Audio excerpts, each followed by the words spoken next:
tuning in to a new episode of the Leaderboard here on WTOL 11+. We are your spot for the biggest plays, best moments, and standout athletes from across Northwest Ohio and Southeast Michigan. I'm Tyler Segerman. And I'm Noelle Blumel. Coming up on this week's episode of the Leaderboard, the walleye season may be over, but there are still bets to pay off. Our mayor makes good on his deal with Trois-Rivières leader. After that, we will take a look at last week's poll of the week, plus introduce this week's options. And don't forget about the local sports. We're walking you through the latest in local softball and baseball. Then in this week's Where Are They Now? We're on the gridiron as we take a look at former Sylvania Southview star Griff Whalen, not to mention our top 11 list of the week, plus explaining how the Toledo Mudhens name came to be. Let's dive in. Unfortunately, our Toledo Walleye once again lost in the final round of the Kelly Cup playoffs. They gave it their all, falling in the Kelly Cup finals against Trois-Rivières Lions, 4-1. And while the season was still a massive success, debts have to be paid for losses. And this week, Toledo Mayor Wade Capsicabage made good on his bet with the mayor of Trois-Rivières in Quebec. Check this out. Before the Kelly Cup finals, I made a wager with the mayor of Trois-Rivières, Mayor Lamarche. As you know, Toledoans are men and women of their word, so we're here today to put together a care package that we can send up to Quebec to honor our side of the bet.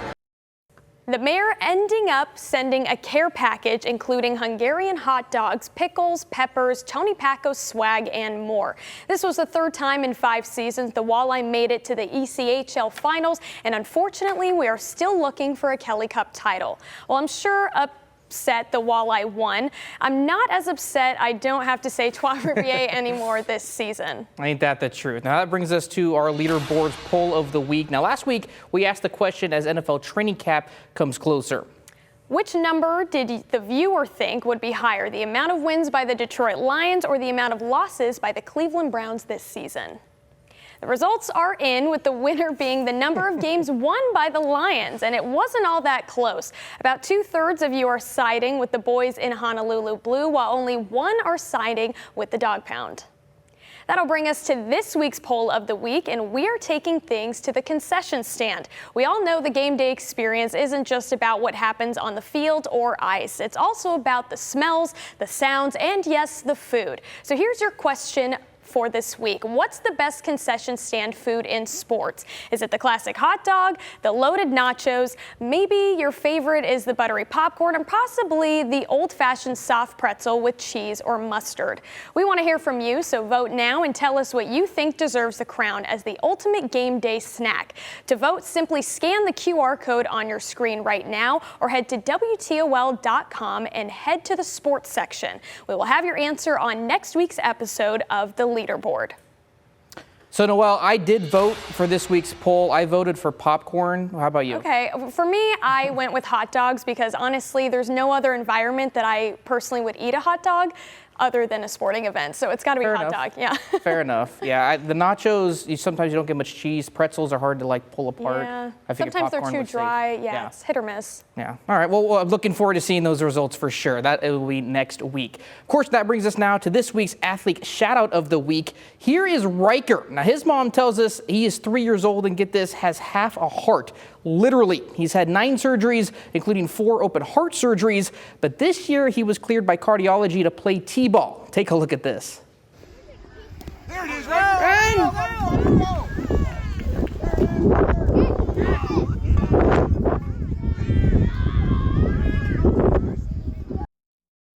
Just awesome. You saw that just last week. That video took place as his game, Riker hit the ball twice without the tee. Now his birthday is also next Thursday when he will be turning 4 years old. Good job, Slugger. We will be cheering you on from here at the WTOL 11+ Leaderboard all season long. And I remember some of my first hits in T-ball. Not as good as his, but those are some moments that will definitely stick with that family forever. Now, do you have a young athlete in your life? Well, we want you to show them off. Whether you're a parent, a grandparent, or just the biggest fan on the sidelines, we want to see your favorite youth sports moments. So send us your best photos and videos. Your submissions could be featured, like you just saw, on WTOL 11 Sports Specials and across our social media platforms. And all you do is text us your highlights, which you see on the screen right there. There is the number. Be sure to include your name, your star's name, and a hometown. That number is 419-248-1100, or you can email us at sports@WTOL.com.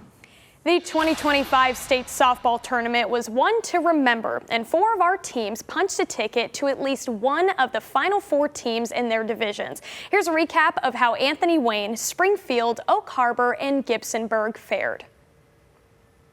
Division 5, Oak Harbor kicked off our weekend on the diamond. This served as OH's 3rd time making the trip to Akron in 4 seasons. The Rockets took on undefeated Wheelersburg. A tall task this would be, as the Pirates only allowed less than 1 run a game. Well, Oak Harbor ended up beating that average, putting up 2 runs themselves, but would end up being mercied by a final score of 15-2, ending their season in the state semifinal. Here's what head coach Cammie Haas said after the game. Not many people can say that they played 3 of their 4 high school years, finished here in the state Final Four, and that's incredible. I'm incredibly proud of them finishing throughout the season. We experienced some adversity. No season's the same, and so for them to consistently come in and make it back to that Final Four stage, it's just been incredible. Over in Division 6, Gibsonburg making it back to the Final Four for the first time since 2023 and 6th all-time. Their opponent, a stranger to this stage, as this served as Garraway's first time. And despite the Pirates mercying their 2 opponents before this game, the Golden Bears kept it neck and neck almost all the way through until a doomed 6th inning where Gibsonburg gave up 6 runs and would fall by the final of 10-4. Here's head coach Sarah Gruner after the game. We started talking one pitch, start strong, end strong, one pitch at a time. And to an extent we did that, but what I'm really proud of these girls for doing is picking each other up. Now to the Generals. Anthony Wayne coming with a vengeance, having fallen in this same spot last year. This was the 3rd time A-Dub seniors made it to state in their high school career, and were confident this was the year they were going to get it done. And it seemed as such until Mount Vernon came up clutch, taking a last-minute 1-run lead in the top of the 7th. Generals, though, with last ups, would get the tying run on, but in the effort of trying to add another base, the game would end in a devastating double play, as A-Dub would just miss the championship by a final of 5-4. I'm sorry, I don't know. Sometimes you just have to compete when you don't have your best stuff, and that's all I was trying to do. I'm really proud of my team. We executed in some plays, and then some plays we didn't, but like Coach Ron says, that's just the way it goes. And finally, Springfield softball highlighting our teams as the only one to make it to the state championship. The Blue Devils in Division 3 had a core group of 8 seniors on their team, all of whom were freshmen during Springfield's last state run in 2022, when they claimed the state runner-up title. Them too trying to cap off their high school careers with a better ending this time around, but an early sign would foreshadow the way the rest of the night played out. First pitch dealt from the Blue Devils was blasted over the left field fence for a homer. From there, Dover would go on to keep Springfield scoreless, and the Blue Devils would fall by the mercy rule, 10-0 in the bottom of the 6th. This year was probably one of those years where not a lot of people expect us to get here. We've had our highs, we've had our lows, and I don't know, I'm more than proud of everything we've shown people we can do this year. Out of them, and they're, they didn't get to 100 wins. I think they were at 98, but when you look at their body of work, they're the winningest program in Springfield high school history, with the 2 state runners-up and all the district championships, the 3 NLL titles. I mean, their resume is, like I said, the best ever. Congratulations to all those teams that were there this past week. And have you ever wondered why Toledo's baseball team is called the Mud Hens? Turns out it's not just a catchy name, it's rooted in real Toledo history, and it involves a bird you've probably never heard of. We're taking you back to where it all started, coming up next. Welcome back. The high school state baseball tournament annually marks the final event in the OHSAA athletic calendar. And while travel is a part of the road to the Final Four, the miles put in seem a little enlarged this postseason. Part of that has to do with the increase in divisions, as there are now 7 this year as opposed to 4 in the past. Why does that matter? Well, when you separate, you decrease the number of teams in each division, mainly the larger ones. Meaning, instead of schools in the NLL and Catholic High School League playing each other in the first couple rounds, you have Perrysburg and Anthony Wayne traveling more than 160 miles to compete in district finals. Reason being, there aren't as many Division 1, 2, and 3 programs in Toledo as there are in Cleveland, Columbus, and Cincinnati. Thus, Northwest Ohio gets the short end of the stick in having to drive further for each game. Again, traveling for playoffs is nothing new. In fact, the goal for every team is to drive to Akron at the end of the season. But getting there in this new format can be frustrating. So I took a look at exactly how far our state teams have had to travel prior to the state Final Four, and it backs up this new reality. Now, to be clear, these distances are only from the high schools to the district and regional sites. This doesn't account for postponements or driving back home. However, no matter which way you slice it, easy to see that our two biggest schools remaining have had to spend a lot of time on the road. Perrysburg, who I'll get to in a minute, and Anthony Wayne. Interestingly enough, Calvert ranks third amongst the group despite playing in Division 7. Yet, finding a middle ground appears easier said than done. I mentioned the Yellow Jackets. They've had a rough time, to say the least, in these playoffs, with their district final being moved multiple times due to weather, and then finally landing on a completely new site at 11 a.m. on a Saturday, to last week, waiting 4 hours to start a game, only for it to be suspended in the third inning, and everyone then going home around 10 o'clock at night. Perrysburg has had to battle through all of that to make it back to state, and their coach, well, he found a way to put things into perspective. The biggest thing we talked about before was trying not to have this happen, and that's why we kept delaying, watching at the radar. And I'm going to say this, they didn't look at Channel 11's weather radar because it said it was going to rain at 9:30 again and be here till midnight. Everybody else's radar said it was sort of going to break up. I mean, it's a nightmare, you know, and I don't think there's anybody to blame. I don't think you can get upset. You just got to roll with the punches. And sure enough, they have found a way to battle back, making it to back-to-back state tournaments for the first time in program history. Noah, how about that shout-out to the weather team, right? Shout out to the weather team. That is gold right there. That's going to be saved for years to come. But also shout out to the sports team. Mm-hmm. We thought our day was done with softball, but Tyler, you going over to Canton to get that amid the rain, standing through that to get all those highlights and get that gold soundbite. Props to the sports team. Thank you. I appreciate that. Yeah.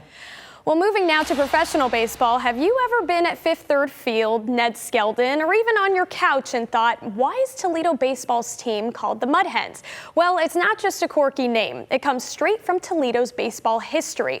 Professional baseball in Toledo dates back to 1896, and in the early 1900s, the team played at Bayview Park, an area that now Bayview Retirees Golf Course. That park sat near marshes along the Maumee Bay, and we all know that's an area filled with wetlands and wildlife. One bird in particular was everywhere. It's called the American coot, also known as a mud hen. The players, fans, and local press noticed, and the nickname stuck. Through decades of league changes and new ballparks, the Mud Hens name remained popular. When Toledo rejoined the International League back in 1965, the franchise officially brought back the name, and it's been proudly worn ever since.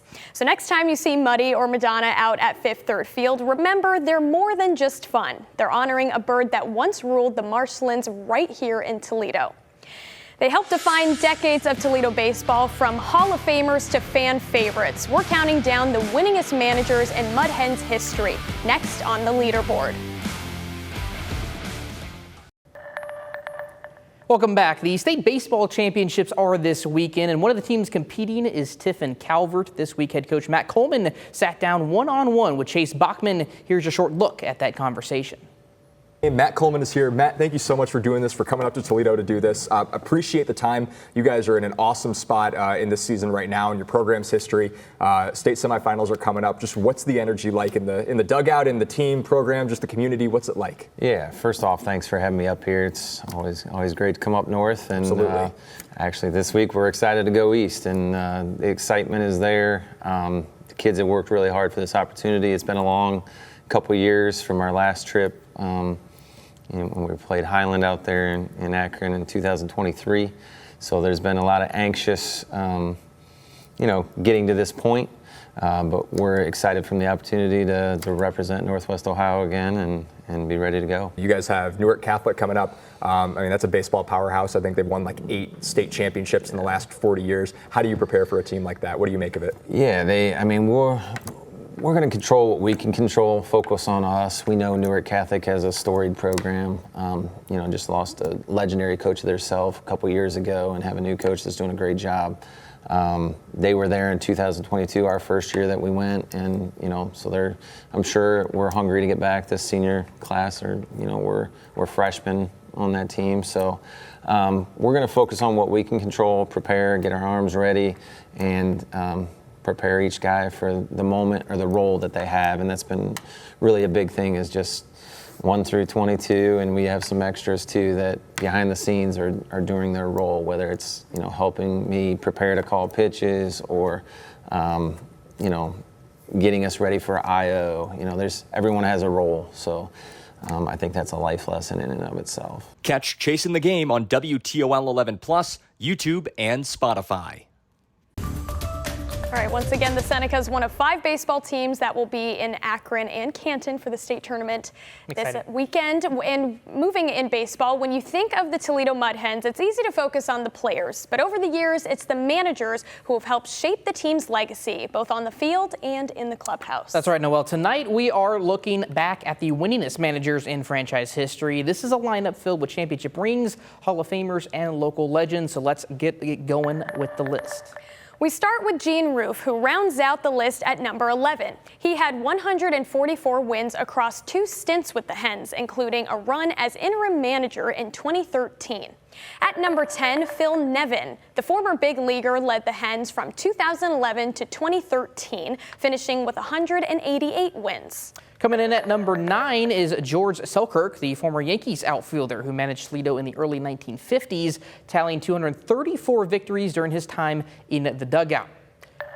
Now, number 8, Joe Sparks, a longtime presence in minor league baseball. Sparks led the Hens in multiple stretches, finishing with 264 wins.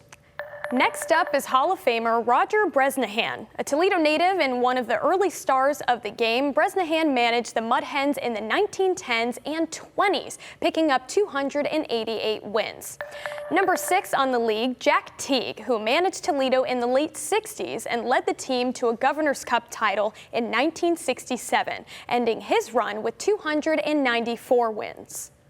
Fred Haney comes in at number 5. He led the Hens across 2 decades and earned 425 wins, later going on to manage the Milwaukee Braves to a World Series title. Just ahead of him, the famous Casey Stengel. Before his time managing the Yankees dynasty, he led the Mud Hens from 1926 to 1931, finishing with 490 wins.